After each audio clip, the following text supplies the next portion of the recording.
Radio Récré, la radio qui grandit avec vous. Je suis professeur des écoles de formation et je suis le responsable pédagogique et technique de Radio Récré.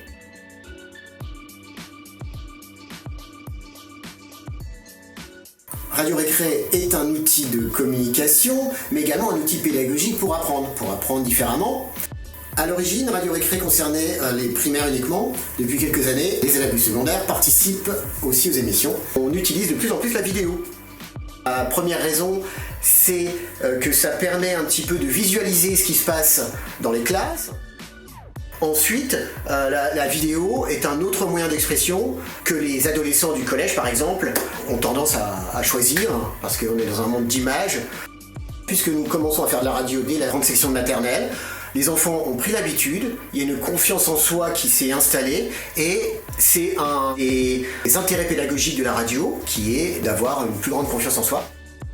L'autre intérêt pédagogique de Radio Récré, c'est de travailler sous forme de projet. Et lorsqu'un élève écrit un poème et sait qu'il va pouvoir éventuellement être diffusé sur Radio Récré, il y a une motivation pour bien réussir et bien faire, sachant qu'on va pouvoir partager notre travail.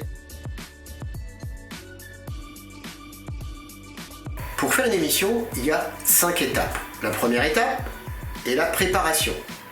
Le choix du sujet avec les élèves, les recherches éventuelles sur ce sujet, l'écriture du script ou du conducteur de l'émission.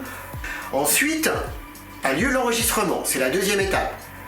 On enregistre dans les micros, on peut recommencer si on se trompe. La troisième étape arrive, c'est le montage. Il s'agit de sélectionner les meilleurs moments, rajouter les effets spéciaux, des musiques, et enfin, la dernière étape est l'écoute. Et l'écoute a lieu dans les classes, elle a lieu à la maison, mais elle a lieu aussi dans le monde entier. Avant de vous quitter, je souhaite remercier toutes les personnes qui soutiennent Radio Récré, qui m'ont fait confiance toutes ces années, la direction de l'école, évidemment, les professeurs qui participent, et également les parents, mais aussi les élèves, les tout petits comme les grands, avec qui j'ai un grand plaisir de travailler.